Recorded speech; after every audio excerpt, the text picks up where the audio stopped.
Olá, alunos! Sejam bem-vindos a mais uma aula aqui do meu canal. Na aula de hoje eu estou trazendo para vocês um pedacinho de uma das aulas do meu curso de Fisiologia Cardiovascular e Eletrocardiograma.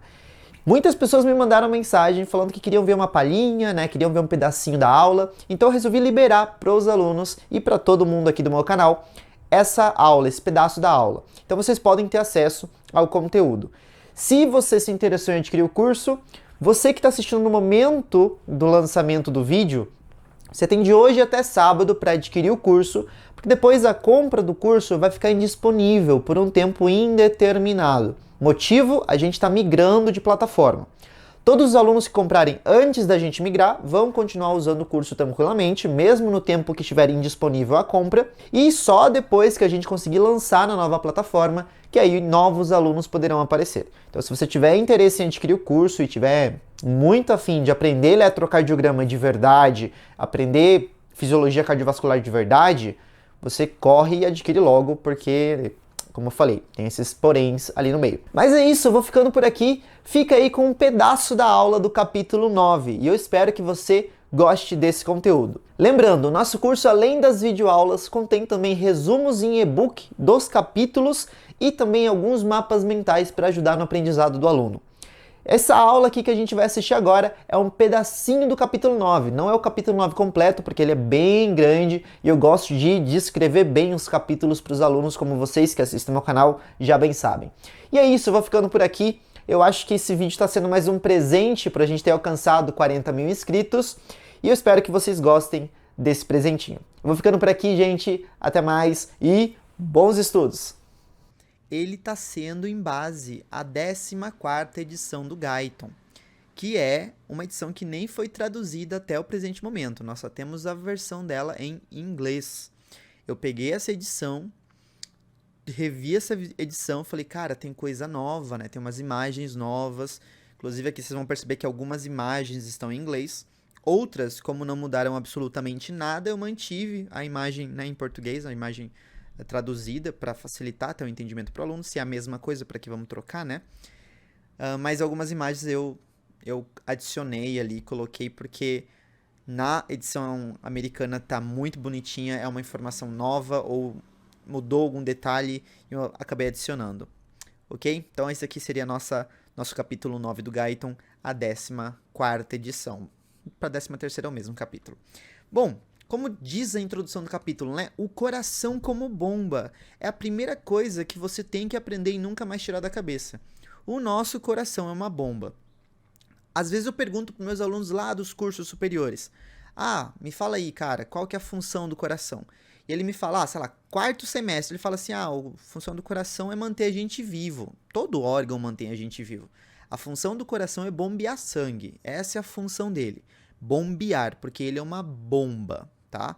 Todo órgão mantém a gente vivo. A tireoide mantém você vivo, o seu estômago digerindo alimento mantém você vivo, o seu cérebro mantém você vivo. Então, todos os órgãos mantêm o nosso organismo vivo, tá? Mas a função mesmo é bombear sangue.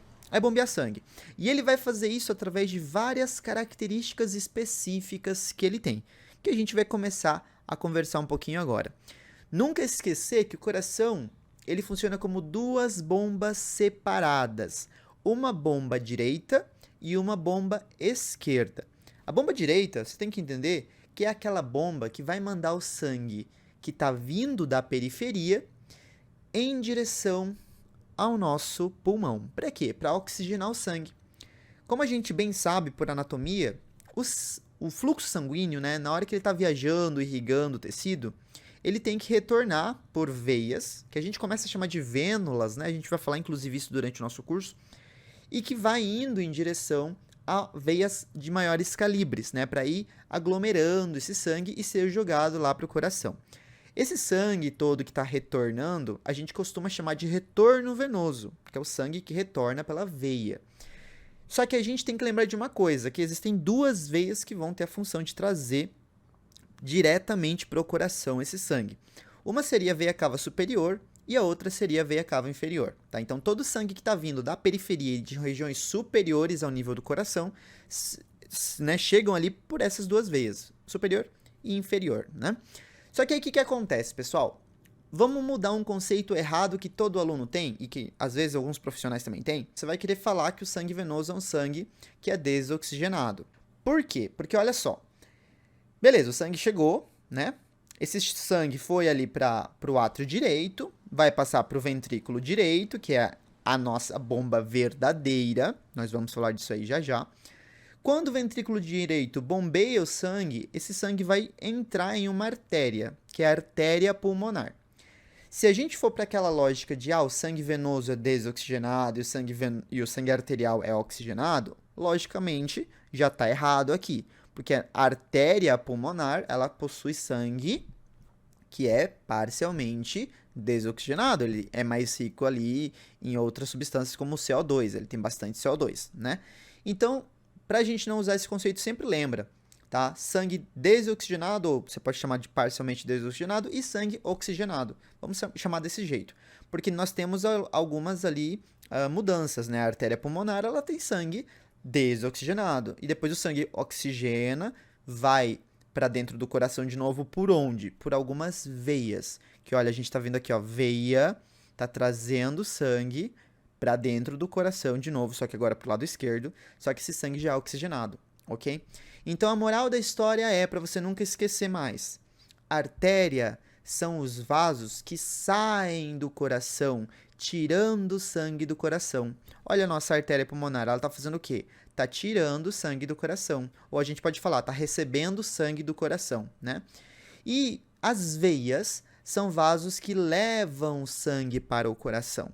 Então aqui, ó, a veia cava superior e inferior está fazendo o quê? Levando sangue pro átrio.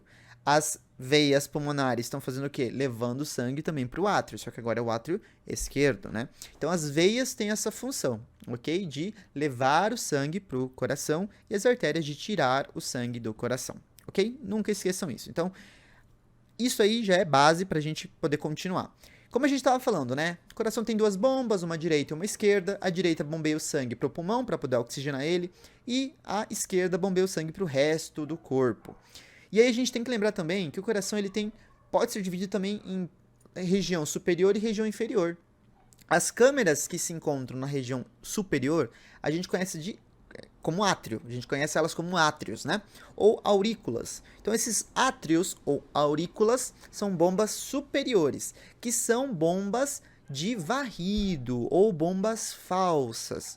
Quando a gente fala falsa, é que elas não têm uma força muito grande. As bombas que se encontram na região inferior são o que a gente conhece como ventrículo, porque são bombas verdadeiras, maiores e muito fortes, tá? Então aqui a gente consegue ver nessa imagem, olha a diferença da membrana, né, da capa, da parede do nosso átrio comparado com a capa e parede, né, a capa muscular da parede do ventrículo. São bem diferentes, o ventrículo ele é bem mais grosso, tá? Então a nossa capa ventricular, ela é maior do que a da aurícula, a parede é maior, ok? E ainda assim, a modo de comparação, repara como é a espessura do nosso ventrículo direito para a espessura da capa da parede do nosso ventrículo esquerdo. O ventrículo esquerdo ele tem uma parede mais grossa. Qual é o motivo? Ele tem que bombear o sangue com mais força. Então ele consegue fazer essa ejeção com maior intensidade, com maior poder. Então o ventrículo esquerdo precisa de uma capa mais grossa, tá? De uma parede mais espessa. Fisiologicamente, ele já é assim, ok? Então nunca esquecer mais, nós temos bombas direitas e esquerdas, e nós temos uma região superior, que são as duas câmeras de cima, que são os átrios, direito e esquerdo, e as câmeras inferiores, que são os ventrículos, direito e esquerdo. Certo? Qual é o ventrículo mais espesso? O ventrículo esquerdo. Entre átrios e ventrículos, quem é o mais espesso? Os ventrículos. Nunca esquecer mais disso. E quando a gente fala de parede, né, dessa parede ventricular que vocês estão vendo aqui, a gente percebe que o nosso coração ele é dividido por capas histologicamente. Então fizemos uma pequena revisão anatômica e a gente vai lembrar um pouquinho agora das paredes histológicas. A parede do meu coração ele é dividido em 3 capas. Vamos da interna, da parte de dentro das câmeras, para a parte de fora. Dentro, nós temos uma parede chamada endocárdio. O nome já fala endo, de dentro, e cardio, de coração, né? Então, dentro do coração. O endocárdio é essa pequena capa fininha que vocês estão vendo aqui dentro, composta de células endoteliais, assim como nos vasos sanguíneos. Então nós temos células endoteliais. Por quê? Porque essas células endoteliais, elas têm a capacidade de evitar uma provável agregação plaquetária. A gente não quer agregação plaquetária numa região que não deve haver agregação, porque deve ter um fluxo tranquilo passando por ali. Então a gente tem essa capa pelo mesmo motivo que existe a capa endotelial nos vasos, para evitar agregação, ok? E outra capa, né, que é a capa do meio, é a nossa capa do miocárdio. O mio vem de músculo e cardio, coração. Então, o músculo do coração é a capa onde realmente nós temos músculo, é a capa que dá força para a contração muscular, ok? Então, a capa do miocárdio é essa aqui. Depois, nós temos a capa do epicárdio, que é a capa mais externa. O epicárdio, ela também é uma capa um pouco mais fina, comparada com o miocárdio. E esse epicárdio, ele tem bastantes lipídios, bastante gordura nela, tá? É nessa capa, por exemplo, que quando um paciente obeso, ele tem um infarto e vão dar uma olhada um pouquinho numa necrópsia, o coração dele, se percebe que o coração tem muita gordura nessa capa. Essa capa, então, ela tá lotada de gordura amarela, macroscopicamente já dá para ver isso, e ela tá cheia de gordura, tá? Então, é nessa capa que se acumula a gordura, certo? Pode existir gordura em outras capas? Pode. Às vezes nós temos algumas patologias que afetam o miocárdio e começa a ter depósito de gordura no miocárdio. Pode acontecer também, tá bom? E lembrar sempre que o coração, por ele ser um músculo, um órgão muscular, esse coração ele precisa de gordura para contrair. Então pode ter por certeza que dentro das células miocárdicas nós temos muitas vesículas lipídicas. Nós temos o que a gente conhece como gotículas lipídicas, que são gotas de colesterol, tá? São gotas de colesterol e gotas de triglicerídeo, principalmente triglicerídeo, que são utilizados como fonte de energia lá para a mitocôndria, produzir ATP, poder fazer toda a contração muscular. Então, nós temos gordura também ali, só que a região que mais tem gordura é o epicárdio. Aí eu quero que vocês entendam uma coisa, ó. O pericárdio, ele funciona como dois folhetos que ficam por fora do coração, tá? Um folheto a gente chama de pericárdio visceral, ok? Pericárdio visceral. E a gente tem que entender o seguinte, o pericárdio visceral é a mesma coisa que o epicárdio, tá? Então, pericárdio visceral e epicárdio são a mesma coisa, ok? Histologicamente falando. Depois do pericárdio visceral ou epicárdio, nós vamos ter um espaço que a gente chama de espaço pericárdico, onde vai ter um líquido, que é o líquido pericárdico, ok? É um líquido. Ele é um líquido para quê? Para que quando o coração dilate, esse líquido permita uma boa lubrificação das capas pericárdica e visceral e parietal, para que elas não se machuquem, não se lesionem, tá? Não gerem atrito, certo? Então vai ter esse líquido ali. E depois nós temos o nosso pericárdio parietal, tá? Esse pericárdio parietal aqui, que é um pericárdio fibroso, tá? Aqui tá falando fibroso como se fosse algo separado, mas é junto, é o nosso pericárdio fibroso, tá? Esse pericárdio parietal, pessoal, ele chama de parietal por quê? Porque ele é o mais externo, ele tá como se fosse encostando nas paredes do tórax, entende desse jeito? Por isso que chama de pericárdio parietal, o de fora, o que encosta nas paredes do tórax, ok? Não vão esquecer isso, né? Então, o que encosta nas paredes é o pericárdio parietal. Então, de dentro para fora, endocárdio, miocárdio, o nosso epicárdio, que é a mesma coisa que pericárdio visceral. Depois tem um espacinho pericárdico com líquido pericárdico dentro. E fora é o nosso pericárdio parietal, ok? Esses são o nosso pericárdio. Você pode perguntar, professor, e qual que era o pericárdio seroso que o meu professor falou, né? O de anatomia ou mesmo o professor de fisiologia. Pericárdio seroso é a mesma coisa. Olha, presta também atenção. É a mesma coisa que o epicárdio ou pericárdio visceral. Por que chama de seroso? Né? Por que chama de seroso? Porque é a composição dele, tá? É a composição dele. É igual ao nosso fibroso. Por que chama o pericárdio parietal de fibroso? Porque a composição dele é mais fibrosa e a composição do visceral é mais serosa, tá? Por isso que chama desse jeito. Então, eles têm esses nomes diferentes porque está dizendo de acordo com a composição. Eu gosto muito de associar com o carro. O carro a gente não pode chamar de várias maneiras, por exemplo. O seu, você não pode chamar de várias maneiras? O meu, por exemplo, eu consigo chamar de carro, eu consigo chamar de Nissan, eu consigo chamar de SUV. Então, por quê? Porque tem vários jeitos para chamar. Então, o seu também. Você vai conseguir chamar o seu carro, a sua moto, o seu veículo, a sua casa, de várias coisas. A casa você pode falar de, eu tenho um duplex, eu tenho uma meia-água, eu tenho uma casa de um andar só. Então, você pode chamar de vários jeitos, né? Aqui é a mesma coisa, a gente pode chamar de vários jeitos uma estrutura só, ok? Dependendo do que a gente quer dizer, né? Eu quero dizer qual a composição dele, vou chamar de seroso. Eu quero dizer onde que ele tá, vou chamar de visceral porque eu sei que ele tá encostado na víscera, encostado no coração. Não, eu quero dizer que ele é comparar com as capas endocárdio e miocárdio. Então eu vou chamar de epicárdio, tá? Então você vai escolher como você vai chamar.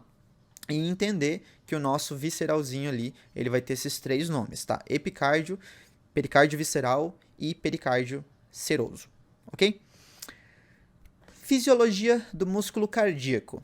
Vamos lá, a gente tem que entender que o músculo cardíaco, ele vai se dividir em 3 tipos de músculo antes de tudo, senão você vai se embananar se você não entender isso aqui primeiro. O primeiro tipo de músculo é o músculo auricular, que, assim como o músculo estriado esquelético, consegue fazer uma contração, do mesmo jeito que a gente aprende sobre contração de músculo estriado esquelético. Se você não lembra como é a contração do músculo estriado esquelético, vai lá no meu canal do YouTube. Você vai ter umas 3 aulas, eu acho, completinhas falando sobre músculo. Aulas antiguinhas até que eu já gravei, falando sobre todo o processo de golpe de força, actina e miosina, etc. Então dá uma revisada nisso. É a mesma coisa, exatamente a mesma coisa. É por isso que a gente nem vai tocar em actina e miosina aqui, porque já é uma coisa de fisiologia lá do músculo estriado esquelético, né? Então é a mesma, exata mesma coisa que você aprende em músculo esquelético. A única diferença é que o músculo auricular, ele tem uma contração mais longa, mais prolongada, mais demorada. Ele não contrai e relaxa rápido igual o músculo estriado esquelético. Ele contrai, vai ter um tempinho de contração e depois ele vai relaxando. O músculo ventricular é exatamente igual ao auricular. A diferença é que ele tem uma contração mais forte, tá? Porque ele tem uma capa muscular mais grossa, mais espessa. Então o nosso ventrículo funciona do mesmo jeito. E o terceiro são as fibras excitadoras e condutoras especializadas. Essas fibras especializadas, pessoal, muito aluno aprende errado, não sei se é por causa das imagens do livro, mas muito aluno acha que isso aqui é neurônio. Então essas fibras que eu acabei de falar são fibras musculares. O nó sinusal, o nó auriculoventricular, as vias internodais, as fibras de Purkinje. Então, todas elas são fibras musculares, ok? Que são especializadas em condução. Então, olha só, essas fibras especializadas em condução, elas têm pouca característica de contração muscular. Elas contraem muito pouco e muito debilmente. Então, não é uma contração forte, ela faz uma contração muito fraquinha, tá? Então, essa é uma diferença que ela tem das outras. No entanto, apesar dela ser fraca, ela é muito potente em mandar potencial. A velocidade de condução que ela possui é muito alta. E essa capacidade de condução é bom para que passe rapidamente o potencial, despolarizando todo o músculo cardíaco. Então a gente vai ter essas fibras justamente com esse papel, de poder levar o potencial de ação por todo o músculo cardíaco e ir despolarizando ele, ok? Então essa é uma característica muito importante que elas possuem. Lembrando sempre que elas podem fazer contração, mas é muito fraca e praticamente ali elas não auxiliam em quase nada no bombeamento de sangue, tá? Essa é uma imagem nova que nós temos na 14ª edição do Guyton, que fala um pouquinho sobre essa descoberta sobre o movimento cardíaco de rotação, movimento de torção que o livro cita pra gente que o coração consegue fazer, né? Então olha só, movimento de rotação ou torção que auxilia a ejeção do ventrículo esquerdo. Então aqui nós estamos vendo um diagramazinho tentando mostrar pra gente como acontece a contração do ventrículo esquerdo. Então isso aqui está representando o nosso ventrículo esquerdo. Nós temos que entender que as capas que existem de músculo no nosso coração, elas vão se dividir em capas que ficam próximas ao endocárdio, ou como chamado ali de subendocárdicas, e capas que ficam próximas ao epicárdio, ou como diz ali, fibras epicárdicas, né? Então nós temos as capas do miocárdio, tem a que fica próxima do endocárdio, então são as nossas fibras subendocárdicas, e as que ficam próximas ao epicárdio, então são as nossas fibras subepicárdicas, tá? Então a gente está vendo aqui que desenhado em rosinha é a endocárdica, as fibras musculares de dentro, né, ou subendocárdicas, tá? E as de fora são as epicárdicas ou subepicárdicas, ok? Então, tem essas fibras. Percebam que elas estão dispostas de maneira diferente. As endocárdicas estão rotacionando em sentido horário, elas estão em um sentido, e as epicárdicas estão em outro sentido. Quando a contração muscular acontece, quando elas contraem, pessoal, o que acontece? As fibras fazem isso, ó. Elas fazem isso aqui. Então elas rodam, elas vão rotacionar. Só que em direções diferentes, elas não vão rotacionar tipo juntas assim, indo para uma mesma direção. Elas vão rotacionar assim, de forma diferente. As fibras que são subepicárdicas, ou seja, essas externas aqui que vocês estão vendo, elas rotacionam em sentido anti-horário. Olha só o sentido dela. Se isso aqui fosse um relógio, ó, aqui fosse um relógio, olha a flechinha. Está indo em formato anti-horário, né? Então elas rotacionam em sentido anti-horário. E as fibras subepicárdicas, que são essas sozinhas aqui, representado por essa flechinha que vocês estão vendo, elas vão rotacionar em sentido horário. Então elas fazem esse movimento em sentido horário na hora da contração. Quando elas fazem isso aqui, né, quando elas fazem essa contração, elas vão causar um movimento de torção dentro do nosso ventrículo esquerdo, puxando a base para baixo em direção ao ápice durante a sístole. Olha só o que está falando. Puxando a base para baixo em direção ao ápice, né? Como assim? Vamos trazer a nossa imagem aqui de volta. Uma coisa que a gente tem que entender é que a base do coração é essa parte aqui, tá? Essa parte aqui é a base do coração, onde se encontram os átrios. O ápice é isso aqui. Quando a gente fala que o coração, na hora de contrair, puxa a base para baixo, é que esse movimento de torção faz com que essa parte superior do ventrículo aqui, que vocês estão vendo que é a base, ela vai para baixo, tá? Então ele movimenta para baixo. É como se acontecesse isso aqui, ó. Eu vou dar uma rabiscada ali para vocês, ó. Isso aqui é jogado para baixo, ok? E isso aqui também é jogado para baixo, fazendo com que o ventrículo fique um pouquinho mais curtinho, ó. Fica mais ou menos até aqui só o ventrículo, tá? E lógico, a pressão que está sendo exercida acaba aumentando dentro do ventrículo, porque além dos músculos rotacionarem, eles estão contraindo, então eles estão apertando, ó, estão apertando o sangue que está ali dentro, ok? A pressão aqui fica maior já por a gente ter apertado, né, da base para o ápice, e as laterais também estão apertando.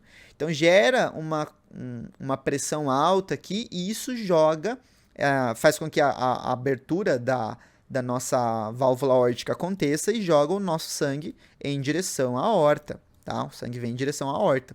Então esse movimento de torção que o ventrículo faz é muito importante para jogar, para bombear o sangue para o exterior, ok? Isso aqui é uma imagem nova que o Guyton está trazendo para a gente na nova edição. Vocês estão vendo que está tudo em inglês, né? E eu traduzi ali para vocês, porque a gente tem novas descobertas todas as vezes. Então esse movimento aqui de rotação eu achei muito interessante do livro explicando para a gente. Então nunca esqueça, as fibras que são musculares externas vão rotacionar em sentido anti-horário, as internas em sentido horário. Essa contração de torção, esse movimento de torção puxa a base para baixo, gera uma pressão alta e bombeia o sangue com maior facilidade para dentro da aorta, ok? Como nós sabemos, o nosso músculo ele é estriado, né? Porque nós temos alguns tipos de músculo. Nós temos o músculo liso, nós temos o músculo estriado cardíaco e nós temos o músculo estriado esquelético. Como diz o nome, músculo estriado, porque ele tem característica estriado das suas miofibrilas, ou seja, actina e miosina, tá? Então essas miofibrilas, elas deixam o aspecto estriado do nosso músculo. E as fibras, elas formam o que a gente chama de malha ou treliça, que é nada mais do que as fibras se conectando, se dividindo e se conectando novamente. Olha como nós estamos vendo nessa imagem. Aqui nós estamos vendo uma fibra muscular que ela está conectada a outra fibra muscular. Então essa aqui é uma fibra, tá? Essa aqui é uma fibra que está conectada a outra fibra. E aí a gente percebe que às vezes, ó, as fibras, inclusive, vou até apagar isso aqui, ó. A gente vê às vezes que as fibras elas acabam se dividindo, né? Que as fibras acabam se dividindo e depois elas se conectam de novo. E a gente percebe isso quando a gente vê essa divisão. Olha como que a fibra, essa fibra aqui, se uniu a essa de baixo. Elas se uniram aqui, ó, o corpo delas agora é o mesmo, tá? O corpo delas agora é o mesmo. Daí aqui embaixo, elas se unem a mais uma, ó. Olha como ela se uniu. Na verdade, aqui ela se dividiu, né? Ó, ela veio para baixo, se dividiu. Aí aqui ela se uniu a mais uma. E aí ela se une a mais uma, que tá aqui, é essa aqui de baixo, que é essa aqui. Ela se une a mais uma. Daí ela volta em algum momento a se dividir novamente. E assim sucessivamente, ó. Essa aqui, por exemplo, ó, se dividiu. Ó, aqui no meio gerou uma divisão. Lá na frente, elas se conectam novamente. Elas se conectam com essa conexão dessa fibra, vamos chamar de fibra A e fibra B. Então a fibra A se conectou com a fibra B, fazendo parte dela agora, e ela volta a se conectar. É isso que o livro quer dizer, que elas se dividem, se recombinam e voltam a se separar, tá? De novo. Então é isso que o livro quer dizer, porque as fibras elas conseguem fazer esse papel de se conectar, se separar, se dividir, se conectar de novo. Mas repara que a divisão não é que a fibra está fazendo divisão mitótica, não. A fibra ela simplesmente está se dividindo para pegar um pouquinho mais de volume, às vezes ela pega um pouquinho mais de volume, ou para dar a característica mesmo do órgão, tá? Então, é uma característica que o músculo cardíaco tem, dele poder se dividir e estar sempre se conectando por essas estruturas aqui, tá? Essas estruturas que vocês estão vendo ali são o que a gente conhece de disco intercalado, essa estrutura aqui, ó, disco intercalado. Esse disco intercalado, pessoal, serve para quê? Só para deixar tudo bonitinho? Não, não é bem assim. Repara que o disco intercalado ele serve para conectar as fibras como nós falamos. Então, se isso aqui for a fibra número 1, isso aqui a gente vai chamar de fibra número 2, tá? Que está conectado com a fibra 3 aqui da frente, está conectado com a fibra 0 daqui. Então, o que acontece? Quando o potencial de ação está viajando pelas fibras, digamos que está viajando da 0 para 1, para 2, para 3, o que vai acontecer? A gente sabe que o potencial de ação para acontecer tem que permitir a entrada de sódio, né? Então aqui a gente vai ter um canal de sódio, que ele vai abrir o sódio aqui de fora, que tem carga positiva, que eu vou fazer um maisinho aqui, ele vai entrar, vai deixar o interior positivo. Vários canais vão fazer isso, tá? Deixando o interior positivo. Só que aí o que acontece? Esse sódio, ele tem que passar e ir adiante para abrir o próximo canal de sódio. Lembrem que esses canais são canais dependentes de voltagem, ou seja, eles não dependem que neurotransmissores se conectem neles para eles abrirem. Eles dependem que cargas elétricas de sódio que já entraram consigam abrir ele. É como se fosse um sódio que entrou, mandou o potencial para o outro, né, avisou o outro canal abriu, entrou sódio, que avisa o outro, que abre, que entra sódio, que avisa o outro, e assim sucessivamente. Minha professora uma vez explicou pra gente que isso é como se fosse um telefone sem fio, né? Entra um sódio, abre outro canal, entra o sódio, abre outro canal, tá? Então ele vai mandando esse potencial adiante. E aí o que acontece? Não teria como esse sódio conseguir abrir o próximo canal se as fibras fossem separadas. Então, nessa nossa união, né, nesse nosso disco aqui, existe algo chamado união comunicante. A união comunicante, também chamada de união gap junction, são canais que permitem a passagem de substâncias entre citoplasmas de duas células. Lembra lá de biologia? Então, aqui vai ter um canalzinho que vai permitir que esse sódio que entrou na fibra 0 passe para a fibra 1. E aí a carga positiva vai abrir esse canal, vai entrar mais sódio aqui para dentro, vai deixar a carga elétrica positiva, vai abrindo os canais de sódio aqui em toda a membrana, né? Vai abrindo, vai abrindo, vai abrindo, vai abrindo. Quando chega no nosso novo disco intercalado entre a fibra 1 e a fibra 2, vai acontecer a mesma coisa. A união comunicante que está aqui vai permitir a carga elétrica positiva passar por ela e ir abrindo os próximos canais de sódio, tá? Então, isso aqui, essa união comunicante é muito importante para que o potencial viaje de um lugar, de uma fibra, a outra fibra, né, a outro lugar. Então, isso é muito importante. E aí, para a gente lembrar um pouquinho da união comunicante, né? Como é composta a nossa união comunicante? Olha só, dependendo de onde você tenha lido, você pode ter visto essa união comunicante com vários nomes, como eu falei, né? Pode ser gap junction, pode ser união gap, pode ser união comunicante, pode ser chamado de nexo, tá? Então, alguns livros de histologia chamam de nexo essa estrutura. Por que chama de nexo? Vamos entender um pouquinho. Olha só, a nossa união comunicante, ou o nosso nexo, seria essa estrutura aqui que vocês estão vendo, ó. Que isso aqui, completinho, tá? Reparem que ali está mostrando outras uniões comunicantes aqui, né? A gente consegue ver outras uniões comunicantes aqui, tá? Só que aí ele está dentro da membrana, então a gente não consegue ver. Essa aqui é a membrana plasmática da célula 1, essa aqui é a membrana plasmática da célula 2. Repara como elas estão conectadas, tá? Então, existem duas células com duas membranas conectadas. E aqui seria o líquido extracelular. E aqui, líquido intracelular da célula 1 e o líquido intracelular da célula 2. Tá, ó, célula 2, célula 1. Ok? Vamos falar um pouquinho do nosso nexo, da nossa união comunicante. A união comunicante, pessoal, ela é composta de pequenas subunidades chamadas conexinas. Isso aqui é uma conexina, ó. Isso aqui é uma conexina. Certo? Isso aqui é uma conexina.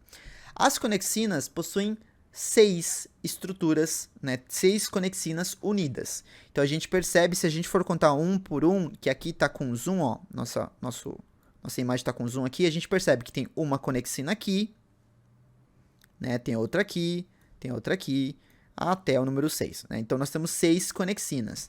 Essas conexinas, elas rotacionam para abrir. Então, é como se fosse que você está abrindo aquelas garrafinhas de café, né? Que para um lado ele fecha, para o outro lado ele abre. Então, aqui é a mesma coisa. Para um lado ele fecha, para um lado ele abre, tá? Quando as conexinas estão juntas e elas formam essa estrutura aqui de 6 conexinas, a gente vai chamar isso de conexon. Conexon. Ok? E aí, quando o conexon está formado, um conexon, que é isso aqui que vocês estão vendo, ó, isso aqui é um conexon. Um conexon fica preso em uma membrana plasmática e o outro conexon fica preso em outra membrana plasmática. Quando já tem dois conexons, né, unidos, conexões, é estranho chamar, né? Quando tem um conexon com outro conexon unido, a gente acaba tendo já o nexo, ou união comunicante, ou gap junction. Então, são 6 conexinas que formam um conexon. 2 conexons juntos formam um nexo, ou união comunicante, ou união gap, ou gap junction, né? Então, essa é a nossa estrutura. E por ele, pessoal, por essa união comunicante, passa de tudo. Passa sódio, passa cálcio, passa potássio, passa aminoácidos, passa glicose, tá? Por quê? Porque às vezes a célula 2 está precisando de alguma coisa. E aí a célula 2 fala, preciso um pouquinho aí de glicose, meu açúcar acabou, vizinha, tem como você me passar? Tem. Aí a célula 1 passa a glicose pelo nexo, tá? Pela união comunicante. Então, para isso que serve a nossa união comunicante, para permitir a passagem entre citoplasmas, para não ter que produzir um sinal, secretar esse sinal para o líquido extracelular, esse sinal se conectar na membrana plasmática, imagina que aqui tem um receptor, se conectar no receptor, daí, a partir do momento que se conectou no receptor, mandar uma informação lá para baixo, chegar no núcleo, avisar o núcleo, ó, núcleo, fulano de tal quer que você secrete tal coisa. Aí o núcleo fala, beleza. Aí o núcleo manda uma informação para o retículo endoplasmático, que manda para o complexo de Golgi, que empacota e joga para fora. Jogou para fora, manda para a célula 1. Imagina que trabalho fazer isso. Algumas células fazem isso. Mas imagina o coração ter que fazer isso se ele precisar de alguma coisa, precisar de um sódio. Então, para não acontecer isso, a gente acaba permitindo essa união, né, pela união comunicante, para que a mensagem passe direto. É como se tivesse uma janelinha ali entre o seu quarto e o quarto da sua irmã, Deus me livre, né? E aí na hora que você precisa de, sei lá, precisa de um lápis, você abre a janela e fala assim, me passa um lápis, ela joga um lápis para você. Então é isso, em vez de você sair, e descer até o quarto dela, né? Ou bater na porta dela, falar, eu quero um lápis. Ela fala, tá bom, espera que eu já te levo. Aí ela levanta de onde ela tá fazendo as coisas e tudo mais, entendeu? Então é um jeito mais rápido da nossa célula trabalhar. E o músculo se aproveita disso, né? Se aproveita dessa união comunicante. Como nós falamos, né? O nosso líquido intracelular, como está conectado entre as células pelo disco intercalado, a gente acaba tendo passagem livre de íons pelo disco, pela nossa união comunicante do disco, e aí a gente consegue que o potencial de ação viaje livremente, ou como diz ali, tem livre passagem, né, de uma célula, de uma fibra para outra fibra muscular. Então a gente consegue fazer essa passagem tranquilamente entre as fibras do músculo cardíaco, certo? Graças a isso, o miocárdio ele tem uma forma de sincício funcional. Ou seja, o que é um sincício? Que as células funcionam em harmonia e em conjunto. Então, na hora que uma fibra ela vai contrair, ela passa o potencial para as fibras que estão conectadas a ela pelo disco intercalado, porque no disco intercalado tem a união comunicante, e aí as outras fibras começam a contrair. Mandam potencial para as fibras que estão conectadas a ela e as outras contraem e vai contraindo como um efeito cascata, tá? Então elas vão fazendo isso. Tudo graças ao potencial de ação que passa pelo disco intercalado. Uma coisa muito importante é lembrar um pouquinho da parte anatômica e histológica, que é o esqueleto fibroso do coração. A gente tem que lembrar que na base do coração, ou seja, na região ali acima dos ventrículos, nós temos o esqueleto fibroso, que ele tem a função de dar um formato para o coração, além de impedir a passagem errada do potencial de ação. Vamos entender? Vamos lá. Nós temos aqui um coração, uma vista superior do coração. A gente está olhando o coração de cima, tá? Eu estou olhando o coração de cima e eu retirei os átrios, foram cortados os átrios. A gente está vendo só o ventrículo nessa imagem. A gente cortou o átrio, tirou o átrio e está olhando de cima. É por isso que nessa imagem a gente consegue ver 4 válvulas, tá? A gente não consegue ver apenas 2 válvulas se estivessem os átrios. A gente consegue realmente ver as 4 válvulas. Então, olha só. Aqui o esqueleto fibroso, ele é composto. Toda essa estrutura que vocês estão vendo é o esqueleto fibroso, tá? Estou contornando, tá? De vermelhinho, mas eu acho que dá pra ver. Toda essa estrutura aqui é o esqueleto fibroso, olha só. Essa estrutura meio cinza, né? É o nosso esqueleto fibroso. Nosso esqueleto fibroso ele é composto de cartilagem fibrosa, tá? Essa região de cartilagem fibrosa e por válvulas, tá? Então a gente está olhando que os anéis cartilaginosos, que são esses anéis aqui, ó, eles estão ao redor das válvulas, né? Então esses anéis que estão conectados ao esqueleto, eles acabam segurando as válvulas dentro deles. Então a gente está vendo aqui um anel aqui, segurando essa válvula e segurando essa válvula, tá? Então, esse anel aqui segura essas 3 válvulas. Esse anel aqui está segurando 3 válvulas que a gente consegue ver que estão abertas, né? Esse aqui segura 3 válvulas, que a gente também está vendo que estão abertas, tá? Então, a gente consegue ver essas válvulas abertas, certo? E a gente vê que tem 2 válvulas fechadas. Então, olha que interessante.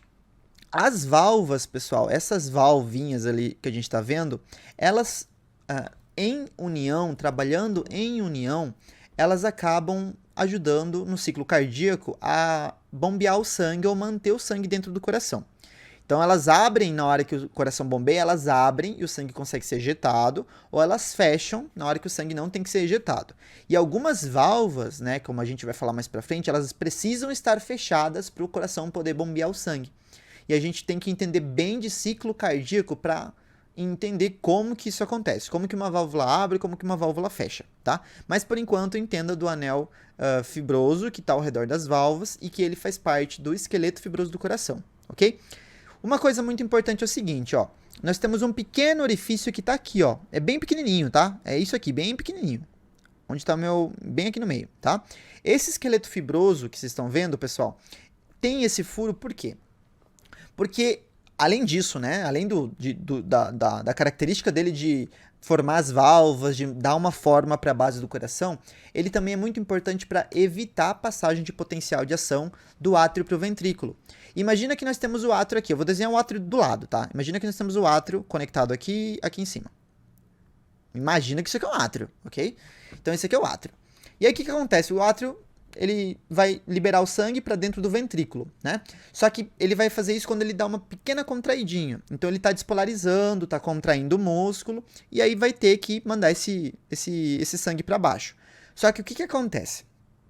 Se o potencial de ação na hora que for gerado no coração, tentar mandar esse potencial para baixo, assim que o nodo sinusal que está aqui, que é uma fibra especializada em condução e em gerar potencial de ação, manda o impulso e não tivesse esse esqueleto fibroso, o que aconteceu? O pulso ia passar, esse impulso nervoso, esse potencial de ação, ia passar diretamente para o músculo ventricular, que é esse músculo aqui, ia descarregar a carga simultaneamente do potencial de ação no átrio e no ventrículo, e ambos iam contrair ao mesmo tempo. Então, na hora que o sangue está mandando, na hora que o átrio está mandando sangue para o ventrículo está contraindo e não está deixando o sangue entrar. Então, isso ia ser muito prejudicial, né?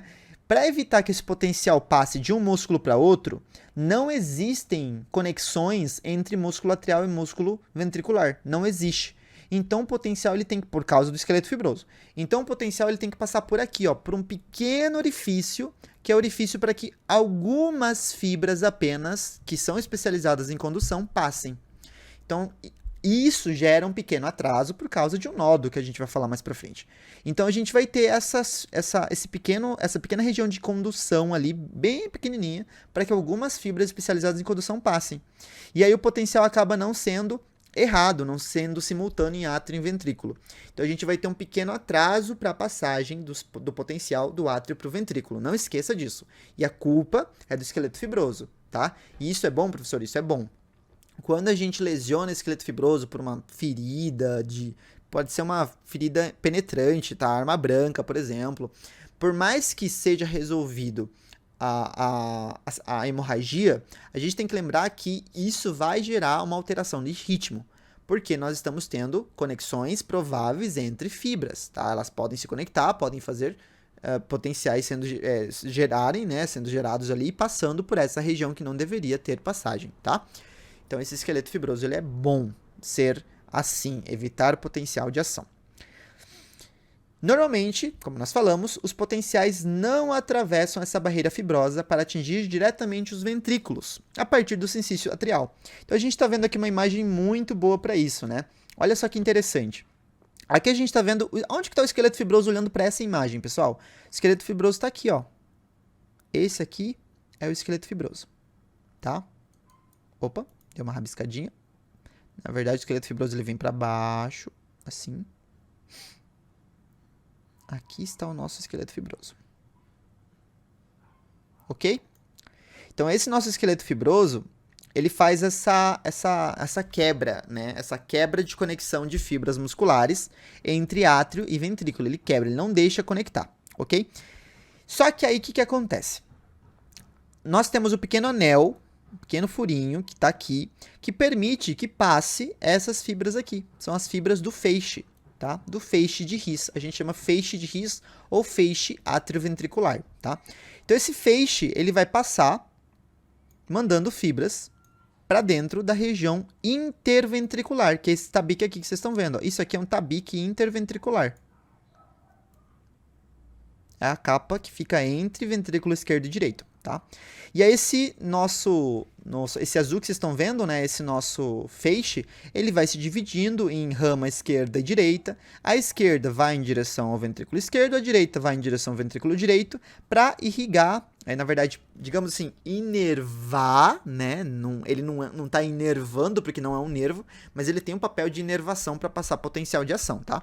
Por isso que a gente costuma chamar inervar. Então, para inervar esse músculo e permitir uma passagem de potencial de ação por aí. Então, nosso esqueleto fibroso não deixa o potencial passar por ele em condições normais, apenas pelo anelzinho, tá? Apenas pelo pequeno orifício, né? Pelo pequeno orifício para a passagem do feixe atrioventricular ou feixe de His. O potencial de ação no músculo cardíaco, ele é um potencial um pouco diferente lá do potencial do músculo estriado esquelético, porque ele não é um potencial em ponta. O músculo esquelético, ele tem um potencial em ponta, ou seja, quando nós temos, vamos rabiscar aqui de novo, vamos rabiscar bem aqui no finalzinho, ó. Quando nós temos um potencial no músculo esquelético, o que acontece?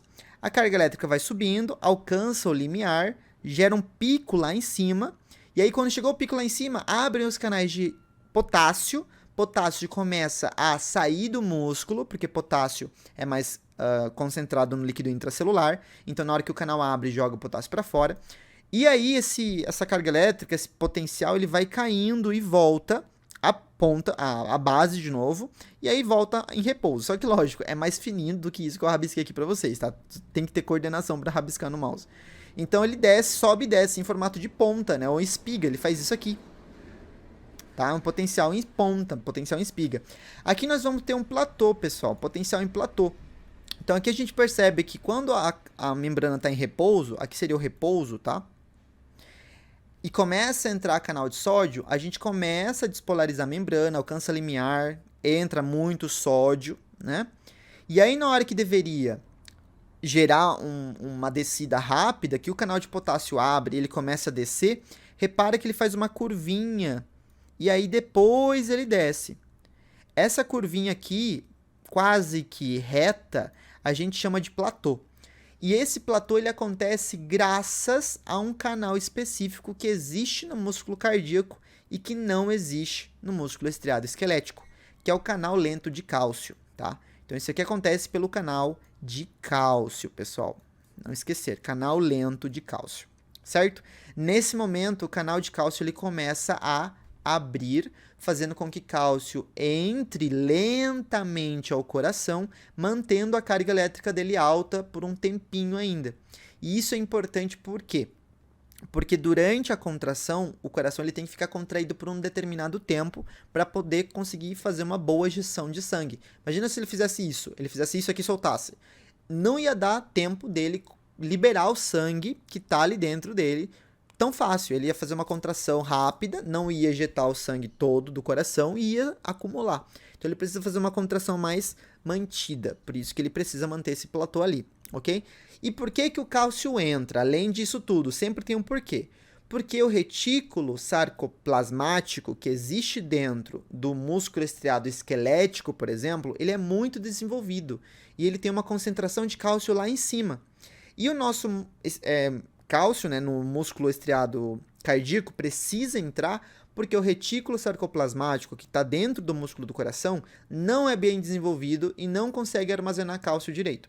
Então ele precisa de cálcio exterior, ele precisa de cálcio de fora. E ele só vai conseguir contrair graças ao cálcio que entra de fora.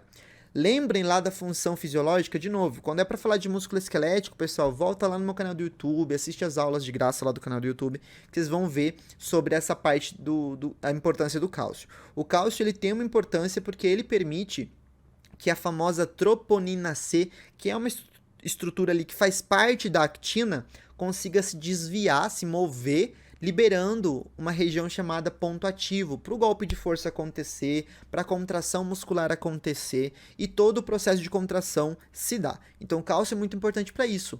Cálcio está diretamente relacionado à força de contração.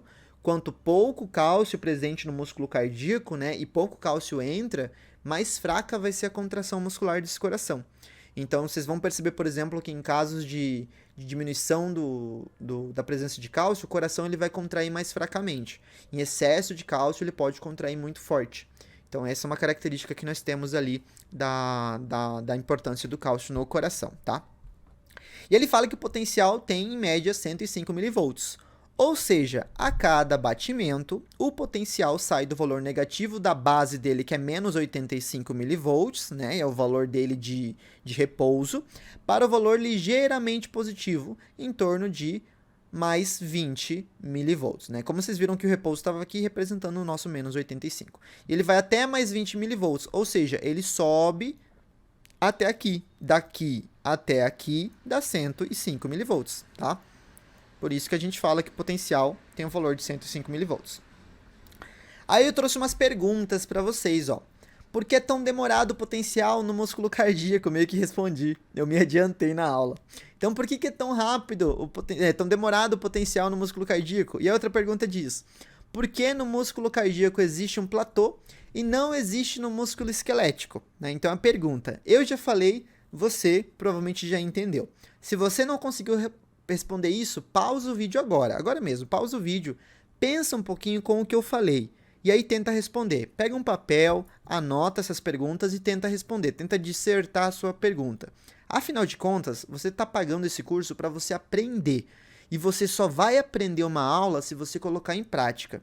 Eu tenho que falar, você tem que prestar atenção, anotar se precisar, e aí depois você tem que praticar. Então, durante as aulas, eu vou colocar algumas perguntas assim para você praticar enquanto eu tô explicando, para ficar mais fácil para você, tá?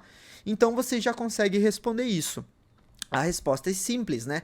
Ambos os músculos têm propriedades diferentes e é fundamental o conhecimento do aluno sobre os tipos de canais, né? Então a gente tem que entender que eles têm canais diferentes. Como nós falamos, no músculo cardíaco, esquelético e cardíaco, né? Nós temos dois canais que existem em ambos. Então, no músculo estriado esquelético e no músculo estriado cardíaco, nós vamos ter, ó, vou colocar uma flechinha aqui, ó, para os dois, tá? Nós vamos ter canal de sódio, que é um canal rápido, canal de potássio. Ambos têm, tá? Mas só o músculo estriado cardíaco é o cara que vai ter o canal de cálcio, que é um canal lento, tá? É um canal lento. Não esqueça, L de lento, certo? Então, essa é a diferença, os tipos de canais. Então, no músculo cardíaco, o potencial ocorre pela abertura de dois tipos de canais. O canal rápido de sódio e o canal lento de cálcio, tá? Então, nós temos canais diferentes. Esses canais lentos de cálcio também são chamados de canais lentos de cálcio-sódio. Por que é chamado desse jeito? Porque quando ele abre, entra um pouquinho de sódio e entra cálcio, só que entra mais cálcio do que sódio, tá? Então é chamado canal lento de cálcio e sódio. E aí eu trouxe essa imagem aqui para a gente lembrar do porquê que isso acontece, por que passa outra substância, por que só passa uma substância quando tem que passar. Porque quando a gente fala de seletividade da membrana plasmática, que é um termo que a gente aprende lá em biologia, normalmente não é explicado como que acontece a seletividade. Se fala de seletividade, se fala, a membrana ela tem canal só para um íon e tal, mas por que o canal é só para um íon? Por que o canal não permite a passagem de outros íons? E se permite, por que ele permite mais o cálcio do que o sódio, neste exemplo aqui? Então é muito simples, olha só. Nessa membrana nós estamos vendo um canal. Isso aqui é um canal. Imagina que a membrana plasmática está aqui, ó. Aqui está a membrana plasmática, isso aqui é um canalzinho, tá? E aí o canal, ele tem essa estrutura mega complexa. Não é simplesmente uma proteína plana e acabou. Não, ela é mega complexa. Ela tem sensores sobre ela, como por exemplo esse aqui representando um sensor de voltagem, tá? Então ele é um sensor de voltagem, ou seja, ele detecta se a substância tem carga elétrica positiva ou negativa para passar por ele. Se ele é um sensor que permite cargas elétricas positivas passando, normalmente ele vai ser um sensor que tem carga elétrica negativa. Por quê? Porque aí a carga elétrica negativa atrai a carga elétrica positiva, tá?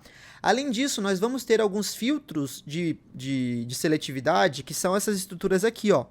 São as estruturas parecendo uma cordinha, esse negócio vermelho que vocês estão vendo aqui, ó. Então, essa estrutura vermelha que vocês estão vendo, pessoal, eles vão filtrar para ver se é sódio, se é cálcio, se é potássio, se é magnésio, etc. Então, elas vão começar a fazer essa filtragem. Se é uma proteína canal de sódio, ela vai vir com essas moléculas aqui, essas estruturas moleculares, permitindo a passagem de sódio, permitindo que sódio passe por elas. Se é um canal de cálcio, ela vai permitir que o cálcio passe. Como o canal é um canal lento de cálcio e sódio, essas estruturas aqui, elas permitem a passagem de substâncias de carga elétrica positiva e permitem a passagem de cálcio e de sódio, porque elas têm seletividade para o cálcio e sódio. Essas estruturas amarelinhas permitem a passagem delas, tá? E aí, na hora de inativar, na hora que passou e a gente quer inativar, entrou, né? Entrou. Por que o canal fecha? quando essas substâncias entram e começa a gerar uma carga elétrica positiva aqui dentro, essa energia positiva faz com que essa porta de inativação, que está escrito ali, Inactivation Gate, né, essa porta de inativação, comece a trabalhar, seja ativada, e aí ela vai fazer o quê? Ela vai ficar nessa posição pontilhada que vocês estão vendo aqui, ó. Aqui, ó. Ela vai ficar nessa posição aqui. Quando ela faz isso, ela fecha o canal. E aí as substâncias que iam entrar não conseguem mais entrar. Tá? Então ela impede a passagem, senão o potencial não ia acabar nunca, né? Senão o potássio ia querer sair por outro canal, para poder deixar o interior negativo de novo, mas o sódio ia continuar entrando. Então essa estrutura, essa porta de inativação, ela permite que se feche o canal e aí a gente consiga voltar o potencial ao normal novamente, certo? Então é assim que funciona a seletividade. E é graças ao cálcio, a esse canal lento de cálcio, que nós conseguimos manter o platô. Não se preocupem que nós vamos voltar a falar um pouquinho dessa estrutura aqui, que vocês estão vendo, tá? A gente vai voltar a falar um pouquinho disso aqui, certo? E a gente vai conseguir entender perfeitamente como que vai acontecer essa carga elétrica, como que vai acontecer essa fase do potencial de ação. Porque o potencial de ação, ele tem algumas fases, né? A gente costuma dizer que as fases do potencial de ação são fases importantes para o entendimento da voltagem da membrana. Então a gente vai ver que existem fase 1, fase 2, fase 3, fase 4, fase 0, tá? No potencial de ação. A gente vai falando de todas elas mais para frente, não se preocupem quanto a isso.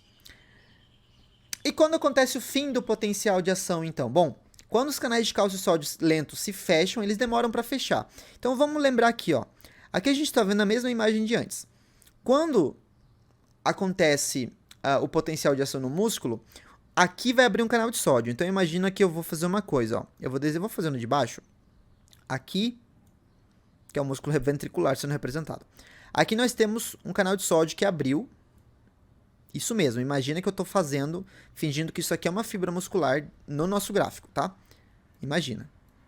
E aí o sódio começou a entrar.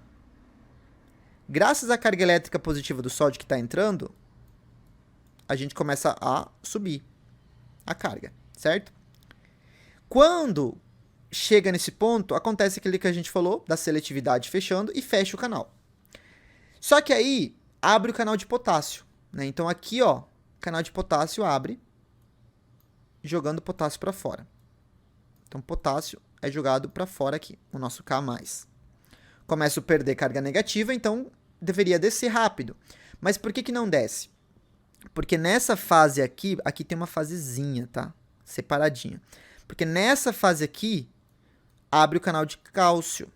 Canal lento de cálcio sódio. Ou vamos chamar de canal de cálcio, né? Canal lento de cálcio. E esse canal de cálcio, ele vai fazer o quê? Ele vai sair igual o desenho aqui? Não, ele tá entrando. Então, ele tá entrando. Ok? Ele entra e deixa o interior positivo. É por isso que a gente mantém um platô um pouquinho alto. Vocês estão vendo que tem uma curvinha aqui, né? Então, essa curvinha divide a parte falei da saída rápida de potássio, que é aqui, e aqui é a entrada de cálcio. Ok? Aqui entrou cálcio. Então, essa saída de potássio e entrada de cálcio mantém o platôzinho por um tempo. Mantém esse platôzinho por um tempo. Ok? Então, nesse momento, o nosso canal de cálcio ele fica aberto por um tempinho ali de 0,2, 0,3 segundos. Normalmente é 0,2 segundos no músculo atrial e 0,3 segundos no músculo ventricular, tá? Então ele vai se manter por esse tempo. Daí, ele fecha e o canal de potássio continua aberto. Então, nesse tempo aqui, o canal de potássio está aberto e potássio está saindo. Nós vamos falar disso mais para frente no gráfico, mas eu estou meio que adiantando para entender bem o que está acontecendo.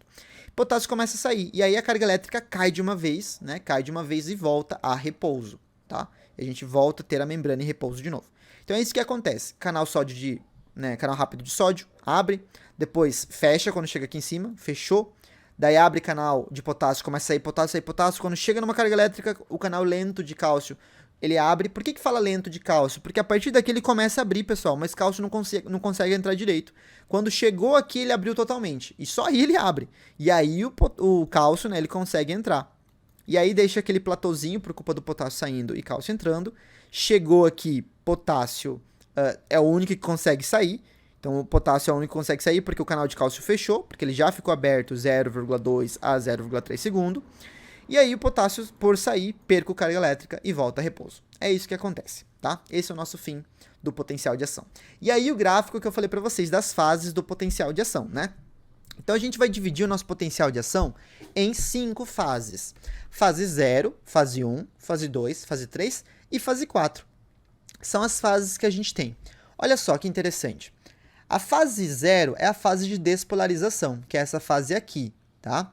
Muito cuidado com esses termos de fase 0, 1, 2, 3, 4, tá? Porque às vezes o aluno acha que o 0, por ter o número 0, ele é a fase de repouso, que é a número 4, tá? Tem muito cuidado, muito aluno erra, aluno meu erra em prova, e você provavelmente pode errar se você não prestar atenção. Então a fase 0 é a fase de despolarização, ou você pode dizer despolarização rápida, mas como a despolarização é só uma, chama de despolarização mesmo, tá? Então é o momento onde o sódio está entrando. Então, ó, para desenhar, para rabiscar, vamos fazer o seguinte.